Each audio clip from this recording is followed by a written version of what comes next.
Dios le bendiga, Dios le guarde, queridos hermanos y amigos que nos están escuchando en esta hora.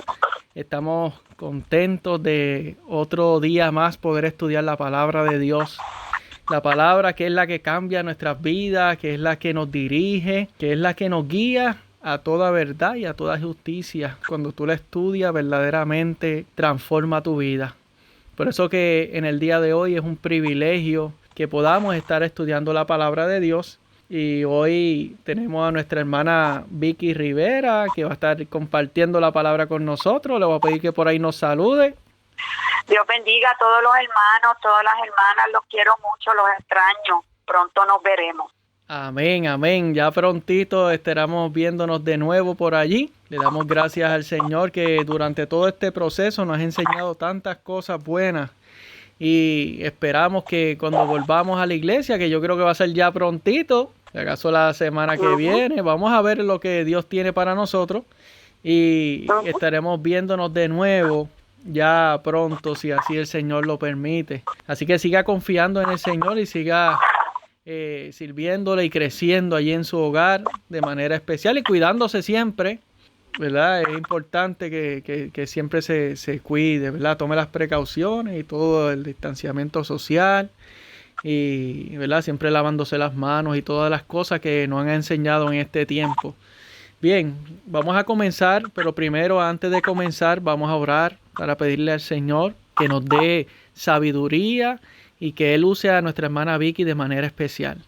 Señor amado, Padre Celestial, te damos gracias, porque tú has sido bueno, porque tú, Padre Santo, en todo, Señor, tienes control. Tú eres nuestro Dios, Señor, y nosotros podemos confiar en ti.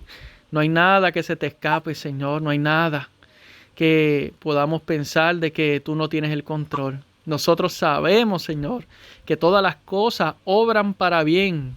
Aquellos conforme a tus propósitos son llamados.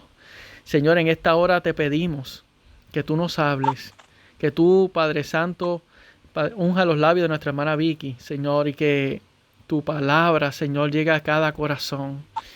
En el nombre poderoso de Jesús. Amén y amén. Y hoy vamos a estar estudiando el estudio bíblico número 19. Dice así el tema: la práctica de la verdadera religión. La práctica de la verdadera religión. La base bíblica está en Miqueas capítulo 6, verso del 1 al 8. Así que si tienes tu Biblia por allí, ¿verdad? Búscala. Y si tienes tu expositor también, tu lápiz, tu libreta, y para que apuntes todo lo que el Señor va a hablar en el día de hoy. Miqueas capítulo 6, verso del 1 al 8, vamos a estar estudiando. Y el pensamiento central dice así: la verdadera religión se evidencia practicando la justicia, amando la misericordia y manteniéndose humilde ante Dios. Qué tremendo.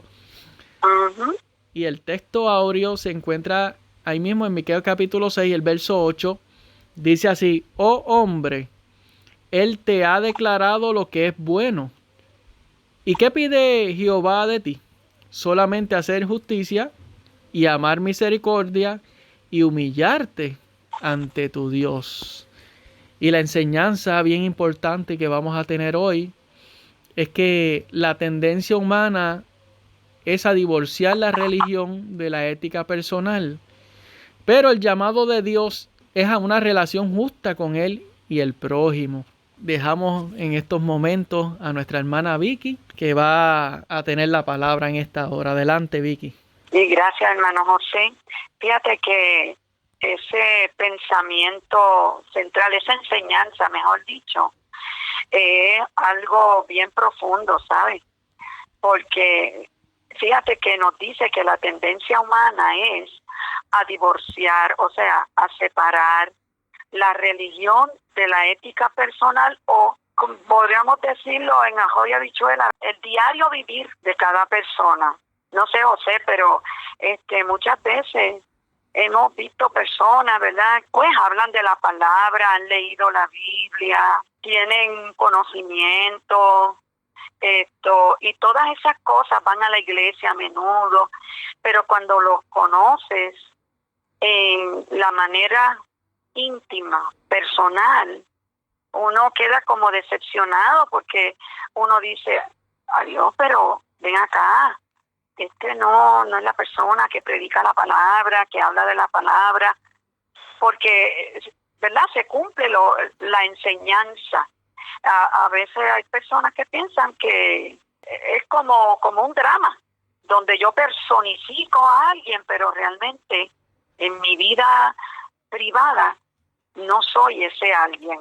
Y bueno, esto yo no lo tenía, ¿verdad? Esto surgió de momento, pero yo entiendo que Dios está en el asunto. Fíjate, hoy en día, no sé cuántas veces tú habrás escuchado esto, José, de cristianos que se ofenden cuando alguien, pues que quizás no sabe mucho, les dicen, mira, este es un religioso, mira, esta es una religiosa. Se ofenden, sí. ¿Verdad? No, yo no soy una religiosa, yo soy cristiano. Pero quizás para esa persona significa lo mismo, ¿verdad? Ahora, sin embargo, tenemos que tener la idea clara de qué significa que es religión. ¿Qué significa la palabra religión? Según el expositor, nos dice que es un conjunto de creencias acerca de quién es Dios. Y como esas creencias repercuten en las normas morales que regulan la conducta social e individual, ¿verdad?, de esta persona que dice, pues, tener esas creencias.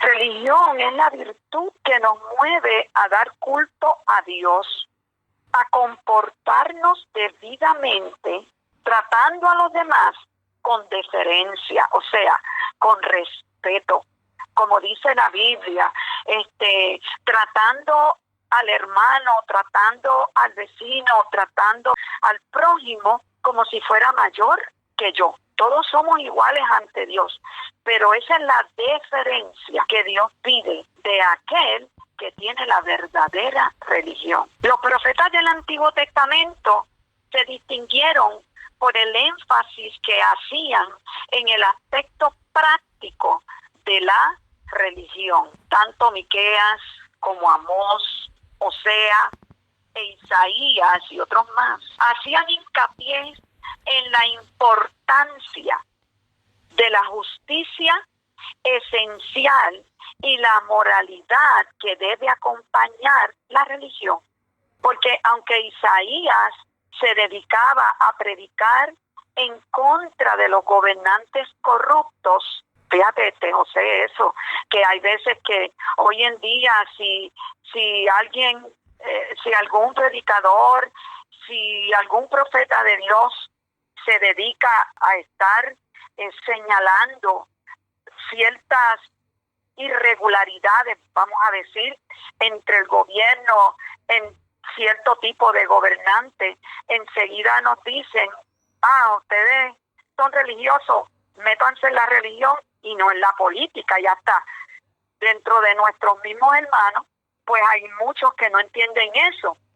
Sin embargo, Dios levantó hombres que estaban tratando de edificar esa área de la vida humana, porque la política no es otra cosa que el arte de gobernar, aunque se ha ido desvirtuando ese concepto. Pues bien, Isaías era de este tipo de profeta, era el que señalaba al gobernante corrupto. En cambio, Miqueas, ¿verdad?, haciendo una comparación entre ellos dos, predicaba en contra de las injusticias y la explotación de los pobres, de los marginados, de los menos privilegiados. Porque también Miqueas, pues, era un pastor humilde, pobre, y él conocía de primera mano todo aquello que sufrían los pobres por este mal comportamiento. Si una llamada religión no produce moralidad y trato justo al prójimo, es una religión falsa, es una religión contraria a lo que fue revelado al pueblo de Israel en el monte Sinaí. que son, ¿verdad?, los 10 mandamientos. ¿Cómo es la relación del hombre con Dios, de Dios con el hombre? ¿Cómo es la relación de ese hombre que tiene relación con Dios? ¿Cómo es esa relación con su prójimo? Para el tiempo de Miqueas, los líderes religiosos promovían la injusticia contra los pobres. Esto es algo, mire, fuera de liga. Porque no era tan solo que se hacían de la vista larga, o sea, miraban el rostro para otro lado cuando algún poderoso, algún gobernante abusaba de los pobres. No solamente era eso, era peor, porque lo promovían, como quien dice, lo auspiciaban, lo animaban. ¿Por qué? Porque a este tipo de líderes religiosos los dominaba un espíritu de falsedad. Ese espíritu les hacía profetizar. Pues, ¿qué le podía hacer profetizar? Mentira. Porque un espíritu de falsedad no puede profetizar verdad. También hay un dicho muy popular que dice que conforme el líder es el pueblo. Pues si el líder era así, imagínate el pueblo. El pueblo no contaba con el discernimiento entre el bien y el mal. No habían sido bien enseñados. No conocían la diferencia entre la verdad y la mentira.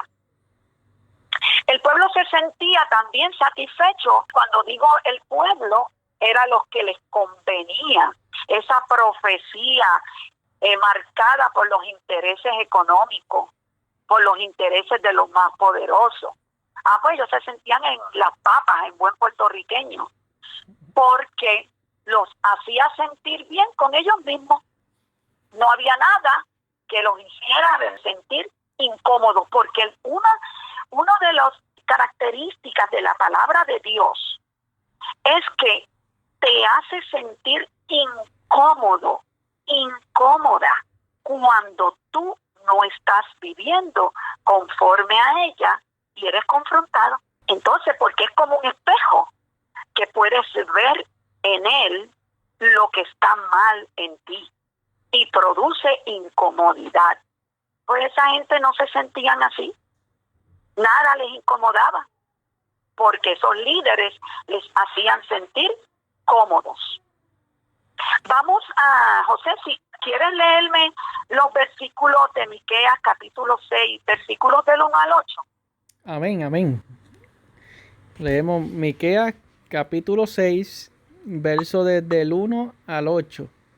Dice: Correcto. Oíd ahora lo que dice Jehová.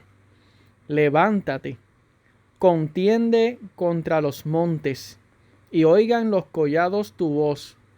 Oíd, montes, y fuertes cimientos de la tierra, el pleito de Jehová, porque Jehová tiene pleito con su pueblo, y altercará con Israel. Pueblo mío, ¿qué te he hecho? ¿O en qué te he molestado?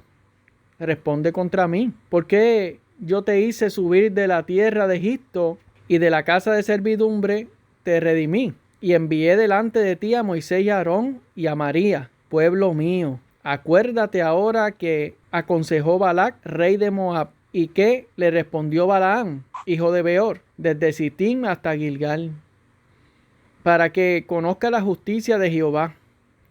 ¿Con qué me presentaré ante Jehová y adoraré al Dios Altísimo? ¿Me presentaré ante él con holocaustos, con becerros de un año? ¿Se agradará a Jehová de millares de carneros o de 10,000 arroyos de aceite?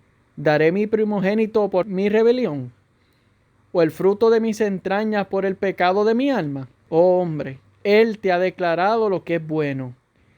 ¿Y qué pide Jehová de ti? Solamente hacer justicia y amar misericordia y humillarte ante tu Dios. Amén. Preciosa es su palabra. Gracias, José. Fíjate que estos primeros 2 versículos que tú acabaste de leer ahora, donde dice: oíd ahora lo que dice Jehová, levántate, contiende contra los montes, y oigan los collados tu voz. Oíd, montes, y fuertes cimientos de la tierra, el pleito de Jehová, porque Jehová tiene pleito con su pueblo. y altercará con Israel. Los escritores del Antiguo Testamento creían que las fuerzas de la naturaleza y aún los animales eran usados por Dios como agentes de reprensión, lo cual es, ¿verdad?, respaldado por la palabra, por la Biblia. Si no, vamos a hacer memoria de esta gran inundación del diluvio universal, ¿verdad?, en Génesis. O el fuego que destruyó a Sodoma y a Gomorra por el pecado. El ataque de los animales durante las plagas de Egipto, ¿se acuerdan? Que si las ranas, que si las moscas, que si los piojos y todas esas cosas, ¿verdad? Y aún la tormenta en el libro de Jonás y muchos otros más, donde todas estas o actos de la naturaleza o intervención de los animales, Dios los utilizaba para hacer recapacitar al ser humano. Pero además de verse como agente de reprensión, también la naturaleza era como, y es, como un testigo silente, o sea, un testigo en silencio, mudo, de la maldad del pueblo de Dios, cuando éste se apartaba de sus caminos. Por eso vemos aquí cómo Dios se queja ante la naturaleza. Mire, la naturaleza es inanimada, pero aún así Dios se queja ante la naturaleza porque quiere representar a través de ella en una personificación de los montes, collados, y también habla de los simientes fuertes de la tierra. Era un severo mensaje de juicio contra los hijos de Israel.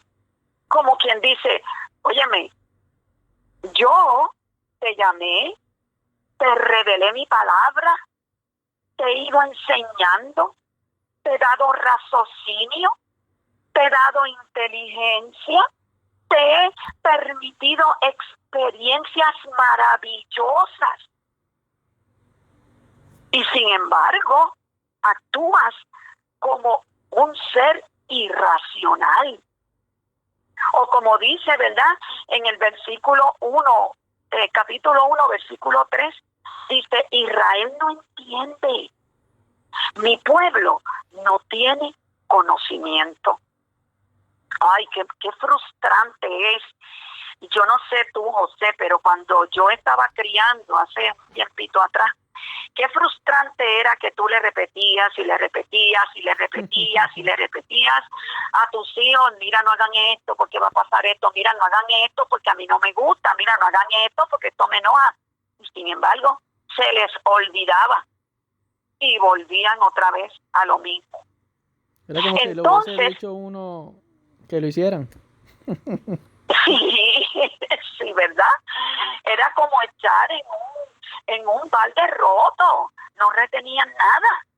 Y así, cuando yo estaba estudiando esta lección, yo me acordaba de esos momentos y traía esa frustración que yo sentí en determinados momentos. Claro, todo esto es parte de la enseñanza y del madurar de la juventud, pero yo pues recreé esa frustración. ¿Cuánto más Dios se sentiría después de haber dado todo?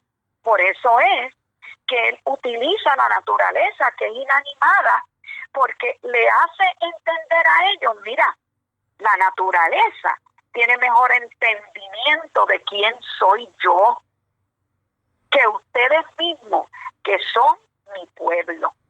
Qué tristeza, ¿verdad?, sentiría Dios. Y todavía, José, por lo menos por mí, yo creo que de vez en cuando Dios se pone triste, porque a veces se nos olvidan las cosas que Dios nos dice.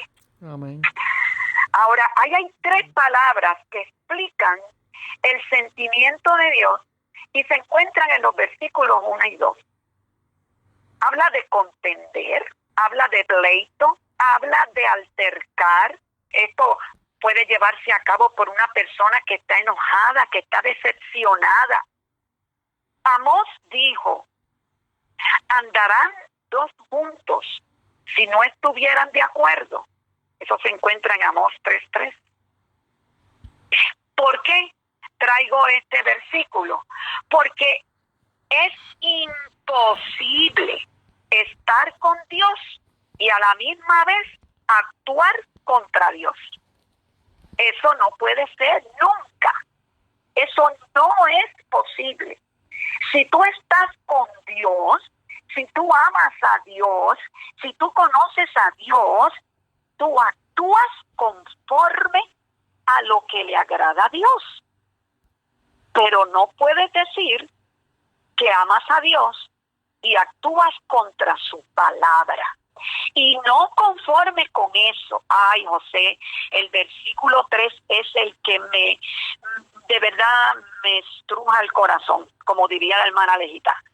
Porque, mira, hace unas preguntas, pueblo mío. Eso me suena amado mío. Porque nadie dice, por ejemplo, mira, bobo mío. No, porque esas son palabras, ¿verdad?, despectivas. Sin embargo, el Señor le dice como con ternura, con cariño, mira, pueblo mío, ¿qué te he hecho? ¿O en qué te he molestado? Responde contra mí. Y eso para mí es bien impactante. Estas preguntas añaden un dramatismo, a mi entender, mucho más intenso. ¿Qué te he hecho? Pero si Dios no hace nada malo, Dios todo lo que hace es bueno, porque un Dios bueno hace cosas buenas. Gloria al Señor. Pero era una forma de Dios confrontar a su pueblo. Óyeme, ¿en qué yo te he fallado? ¿En qué te he molestado? Vamos, hablemos, dime. Pero el pueblo no podía quejarse de nada. Mira, y Dios puede estar bien disgustado con nosotros, pero siempre nos trata con amor, con deferencia, con respeto. Qué lindo es Dios, ¿verdad? Cuando confronta a su pueblo, lo hace para obligarnos ¿a qué? A razonar. En todo momento que Dios nos confronta, lo hace para que nosotros podamos razonar, porque Dios no quiere que nadie perezca, sino que todos procedan al arrepentimiento a tiempo.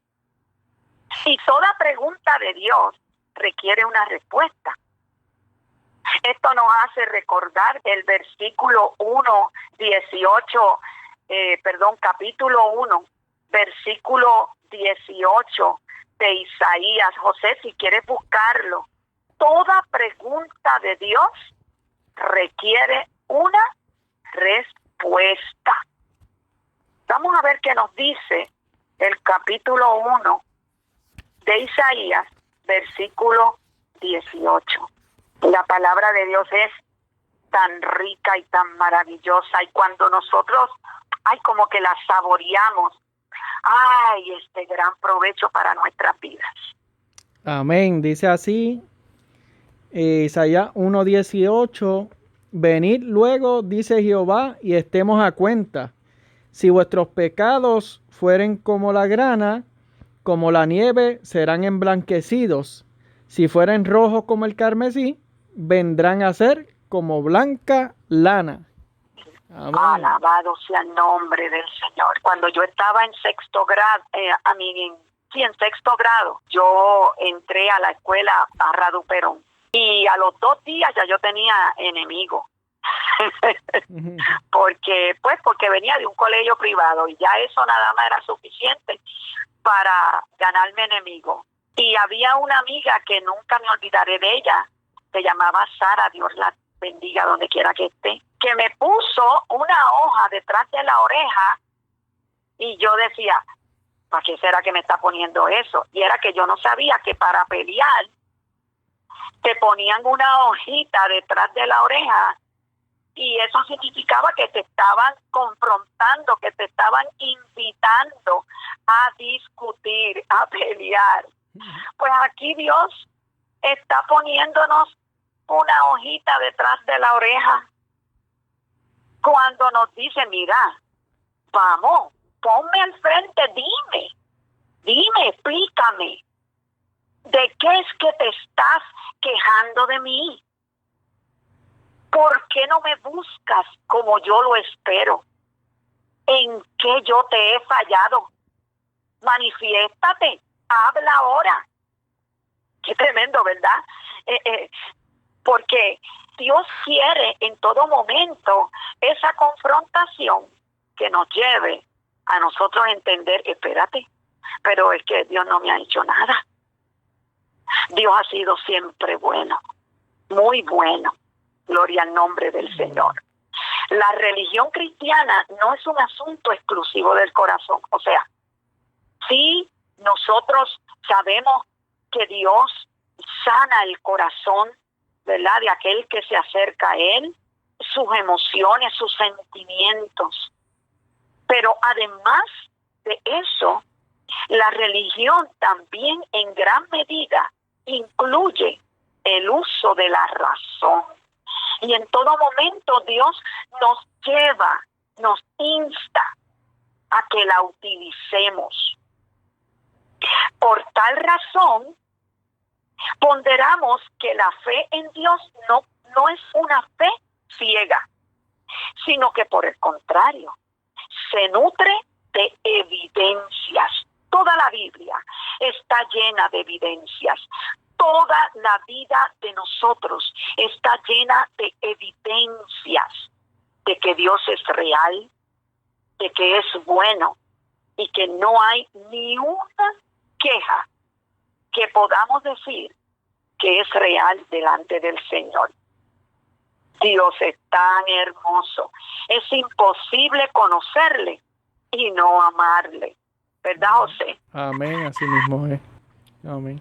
Léenos los versículos del 4 al 5, por favor.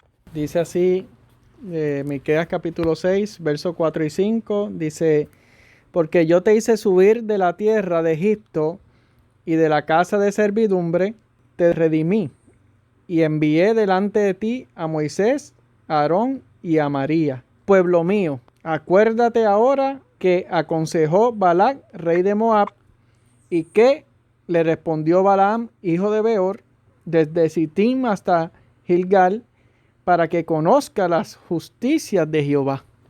Amén. Amén. Gracias, José. Desde aquí el Señor quiere que el pueblo recuerde. Óigame, porque el ser humano es tan dado a olvidar. Y yo sobre todos ellos. El ser humano se nos olvidan las cosas muy pronto, demasiado pronto. Y el Señor quiere que recuerde, que su pueblo recuerde la gran liberación por medio de su intervención divina a fin de salvar su pueblo de la opresión de Egipto. Por más de 400 años, el pueblo estuvo esclavizado en Egipto, el pueblo hebreo. Y ellos estuvieron orando, clamando, suplicando, y Dios escuchó, y dice la palabra que descendió de los cielos y envió un libertador, usando a Moisés.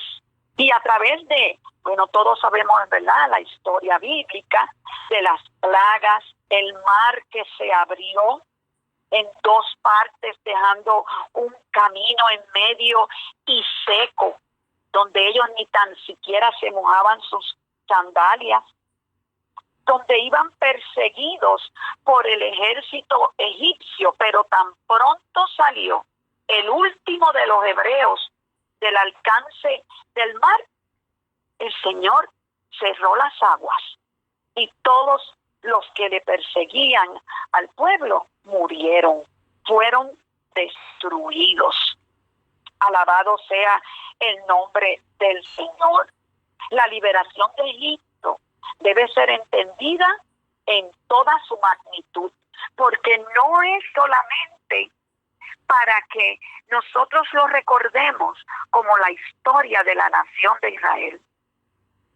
La historia de liberación de Egipto es La historia de José, la historia mía, la historia de Beba, la historia del pastor, la historia de todo el mundo. Egipto representa el reino del mal, la esclavitud, la opresión en todas las áreas de la vida humana, sea espiritual, llámese emocional, intelectual, física, económica, cualquiera de ellas. Todo esto es porque su príncipe es el faraón espiritual, y ese faraón espiritual se llama Satanás. Toda la peregrinación por el desierto, ¿verdad?, del pueblo de Dios, y la entrada a la tierra prometida, narra la historia de Israel y representa la historia espiritual de los hijos de Dios, de la iglesia de Jesucristo. Número 1, hay unos detalles bien hermosos dentro de esta historia. Antes de salir de Egipto, sus hogares fueron marcados con la sangre del cordero sobre sus puertas, y de esa manera fueron salvados del ángel de la muerte. Número 2, fueron sustentados milagrosamente mientras caminaron por el desierto. Nada les faltó. Reciben ordenanzas para una mejor relación con Dios y con el prójimo. Aprendemos a dar culto correcto a Dios. Dios nos guía de día y de noche, como sucedió con Israel. Y Dios se encarga de todos nuestros enemigos. Esa es promesa de Dios. Y las promesas del Señor son eternas. Y Él es fiel. Una segunda cosa que Dios les recuerda a su pueblo es la historia de Balac y Balaam, para que no olviden que Él también es justo. En el libro de Números, los capítulos del 22 al 24, encontramos la historia de Balaam. Y lo que sucedía en ese momento era que Israel estaba a punto de entrar a la tierra prometida, pero que camino a ella tenía que atravesar la nación de Moab. Moab era en ese momento gobernada por el rey Balac. Pero el rey Balac, como conocía que el pueblo de Israel era un pueblo tan numeroso y era un pueblo tan temible por los demás naciones, porque sabían que el Dios de Israel era un Dios poderoso que peleaba por ellos, pues no los quería dejar pasar por allí, por Moab, por temor a que los fueran a atacar. Así que buscó un adivino conocido llamado Balaam, porque tenía cierto conocimiento de Jehová. En varias ocasiones, Balac, ¿verdad?, como nos dice el versículo, desde Sitín hasta Gilgal, durante todo ese trayecto, Balac trató haciendo ofertas, ¿verdad?, ofertas bien cuantiosas para que Balaam maldijera a Israel. Pero Jehová no le permitió a Balaam que lo maldijera. Por el contrario,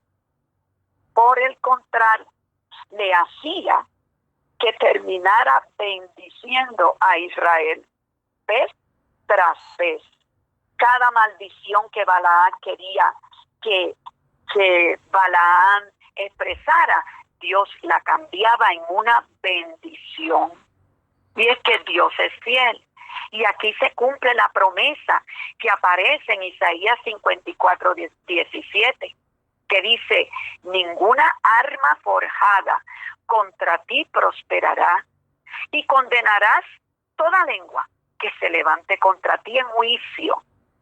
Esta es la herencia de los siervos de Jehová, y su salvación de mí vendrá. Y no confirma, ¿sabe? Dice, dijo Jehová. Nada más con el testigo. Ahora, ¿qué significan las palabras, además de lo que, ¿verdad?, acabo de decir, desde Sitín hasta Gilgal? Entre estos dos puntos, además de que el profeta Balaam no pudo complacer a Balaam para maldecir a Israel, ocurrieron muchas cosas muy especiales para este pueblo. La derrota de los madianitas, que querían destruir Israel por medio de, ¿verdad?, de la seducción hacia la idolatría. Allí también sucede el cruce milagroso del Jordán, Dios poniendo en un lugar especial a Josué como puso a Moisés, y la entrada a la tierra prometida, además de otras. Por medio de todos estos eventos, Dios confirma que las bendiciones pronunciadas por Balaam procedían directamente de Dios. No era que Balaam era bueno. Bueno, le tuvo que hablar a un asno o algo así, le tuvo que hablar a Balaam porque era falto de entendimiento. Pero todas esas promesas que él profirió eran de parte de Dios. El propósito de todo esto es revelado al final del versículo 5. Si tú lees ahí, al final del versículo 5, dice que todo lo que aconteció entre Sitín hasta Gilgal era para que ellos conocieran las justicias de Jehová. Qué bueno es Dios.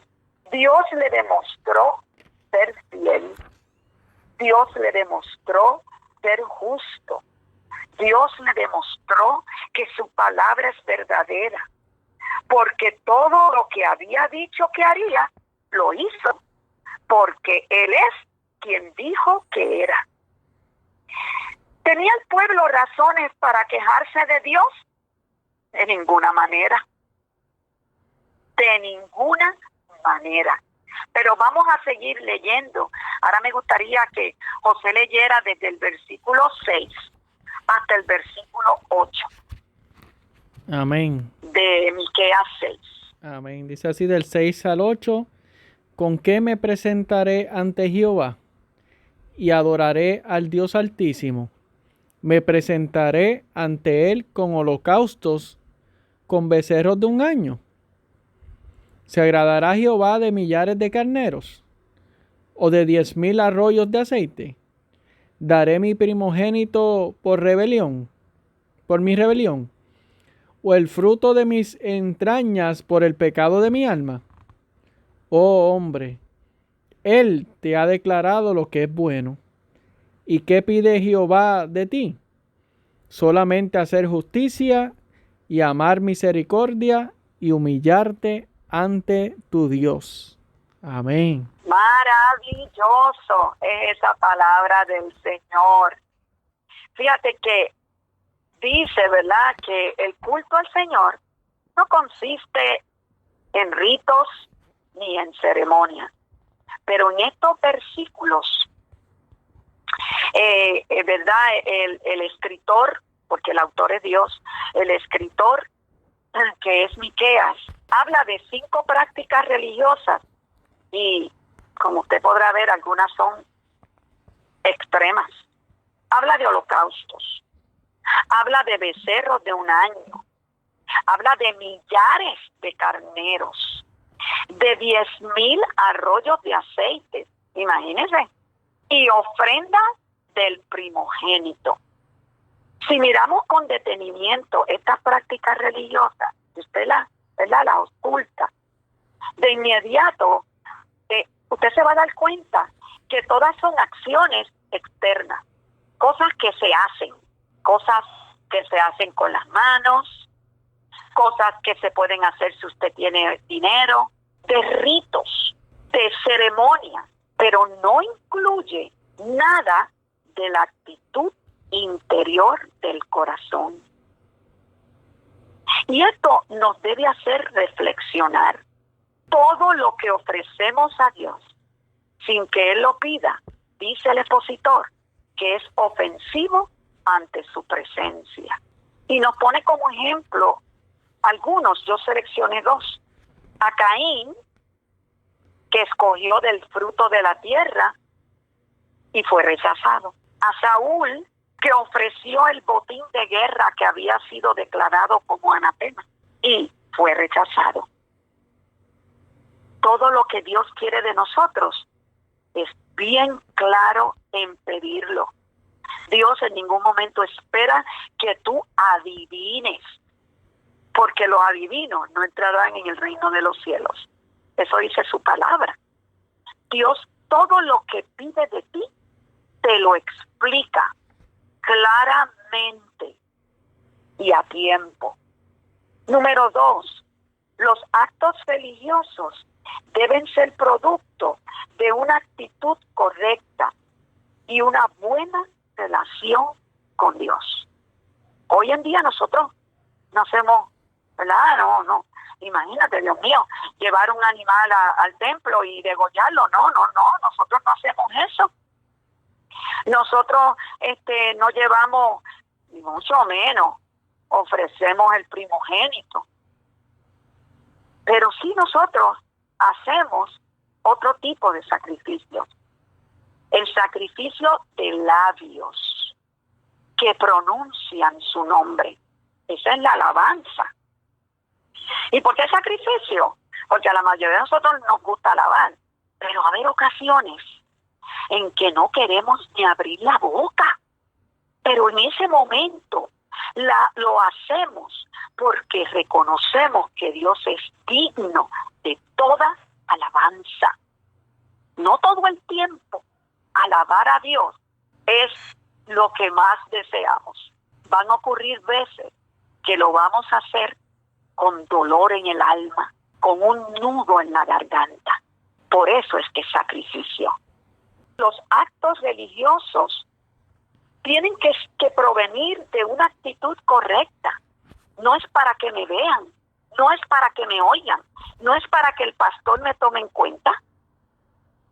Yo no diezmo para que todo el mundo vea, wow, qué mucho dinero tengo. Ni para que me tengan en lugar privilegiado en la iglesia porque ofrendo, soy el más que ofrendo.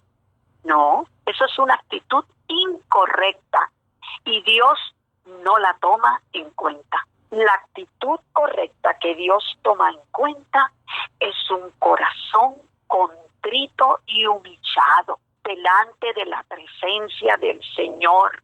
Un corazón que guarda buena relación con Dios, como dice en Mateo 5:8. Un corazón que puede ver a Dios. Número 3, toda expresión religiosa desprovista de compasión y amor hacia el prójimo, para Dios es abominación. La palabra dice que si nuestro prójimo, nuestro hermano tiene algo contra nosotros, que de inmediato, o que nosotros tengamos algo contra ellos, que de inmediato, mire, abandonemos la oración y vayamos y entremos a cuenta con nuestro hermano, con nuestro prójimo. Y una vez que estemos en paz con ellos, entonces volvamos a la oración. Porque si no, esa oración, mire, no va a pasar del techo. En otras palabras, si no tenemos buena relación con el prójimo, no tenemos buena relación con Dios. Y Dios no tomará en cuenta esas expresiones religiosas desprovistas de compasión. La palabra de Dios, los mandamientos de Dios fueron resumidos por Jesús. Que hay que amar a Dios sobre todas las cosas. Y a tu prójimo como a ti mismo.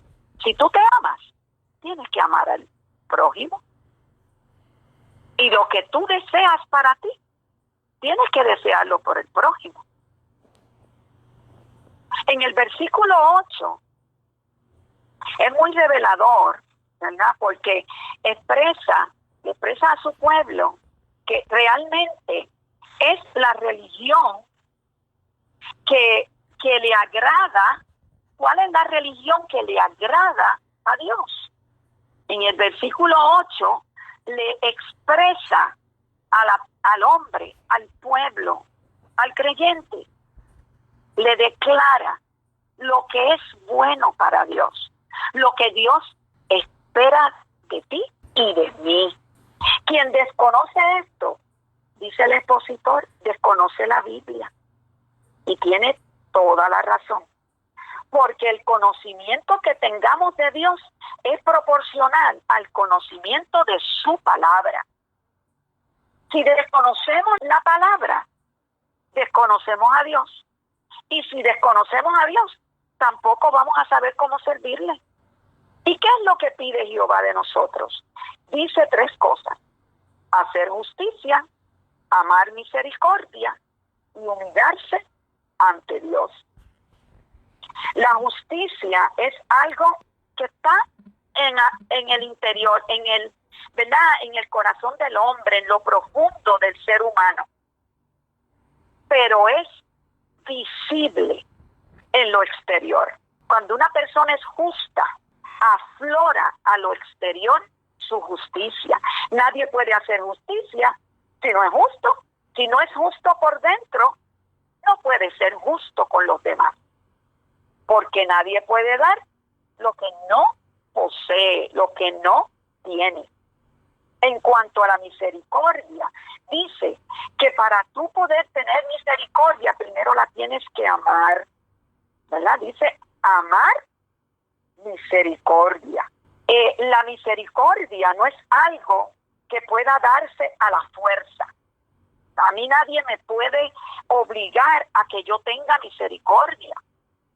No, la misericordia es algo que nace con el amor. Es algo que nace de Dios. Ese amor que Dios derramó en nuestros corazones. Porque cuando nosotros éramos enemigos, Cristo murió por nosotros. Nos dio esa misericordia. Eso que no merecíamos. Esa gracia. Ese don. Igualmente nosotros tenemos que hacerlo con nuestro prójimo cuando tenemos una verdadera religión. Tenemos que tener empatía con el prójimo. Para ser justo y misericordioso, primero hay que humillarse ante Dios. Los altivos están lejos de Dios. Y si estamos lejos de Dios, Dios no nos puede ayudar, no nos puede provocar en nosotros esas características dignas de una verdadera religión. Muchos ostentan el nombre de religiosos, pero ¿lo serán? ¿Lo serán? Muchos se darán golpes de pecho, pero son tomados como personas indignas en sus vecindarios, y no por persecución religiosa, sino por la forma en que se comportan. Dios nos llama a no divorciar la religión de nuestro diario vivir, porque la religión moldea, y cuando digo la religión, es nuestra creencia de Dios, nuestro conocimiento de Dios, la presencia de Dios en nuestras vidas, moldea esa forma de ser, de actuar y de vivir. Por eso dice en 2 de Crónicas 7:14, si se humillare mi pueblo, sobre el cual mi nombre es invocado, y oraren y buscaren mi rostro, y se convirtieren de sus malos caminos, entonces yo oiré desde los cielos, perdonaré sus pecados y sanaré su tierra. Así que todos debemos hacer justicia, amar misericordia y sobre todo humillarnos ante la poderosa presencia del Señor. Dios les bendiga, hermano José. Amén. Nos gozamos grandemente con esta lección tan maravillosa. Una lección que verdaderamente habla a nuestros corazones de lo que es verdaderamente la religión. Y es que la religión verdadera es acción, es acción. Es lo que Dios quiere y en sí, pues ahí nos habla que tenemos que ser justos, no solamente internamente, sino externamente. También tenemos que amar, como dijo Vicky, la misericordia como uno de los valores más grandes de nuestra vida. Y sobre todas las cosas, humillarnos ante Dios. Y eso es lo que Dios quiere de nosotros, que nosotros dependamos de Él todo el tiempo, que sea una relación con Él diariamente, que dependamos de Él todos los días de nuestra vida, que sin Él nada podemos hacer, que es lo que lamentablemente está pasando con las religiones, que todo el mundo intenta delante del ser humano aparentar algo, pero verdaderamente, internamente, no es lo que verdaderamente se muestra, como dijo Vicky al principio, en el exterior. Así que vamos a pedirle al Señor en este día que con corazón sincero delante de Dios, pedirle, Señor, quita todo de mí, toda apariencia, todo aquello que verdaderamente lo esté haciendo para quizás agradar a las personas y no agradarte a ti. Así que vamos a orar. Señor Padre Celestial, Padre amado, venimos delante de ti con todo nuestro corazón, Señor, pidiéndote, Señor, que si hay algo en nuestra vida que está aparentando ser delante de los hombres, Señor, solamente para que ellos vean quiénes somos, pero que verdaderamente no somos, Padre Santo, lo que aparentamos delante de las personas, Señor, quítalo de nuestra vida. Señor, que nosotros podamos reflejar sinceridad, Señor, no hipocresía, sino, Padre Santo, lo que tú quieres para nosotros y lo que tú digas, Señor, nosotros podamos hacer eso que tú nos mandas hacer. Gracias, Señor, porque sabemos que tú eres un Dios maravilloso, que tú eres un Dios clemente, misericordioso, lento para la ira, pero grande en misericordia, Señor. Gracias te damos, Dios, en el nombre poderoso de Jesús. Amén y amén. Amén. Amén. Y le damos gracias. Gracias, Vicky, por dejarte usar de parte del Señor grandemente. Y le pedimos a los hermanos que sigan confiando en el Señor y que ya prontito nos estaremos viendo. Amén. Y alabando al Señor juntos. Así que Dios te bendiga. No sé si Vicky quiere dar unas últimas palabras y último saludo para así terminar esta ocasión. No, solamente decir lo mismo que acabas de decir, ¿verdad?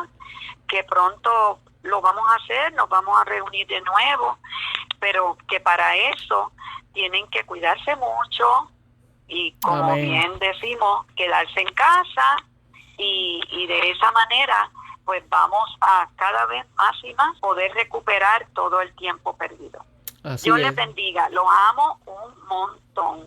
Amén. Dios los bendiga mucho y hacia adelante en el Señor y que tengan un excelente y maravilloso día. Amén. Amén.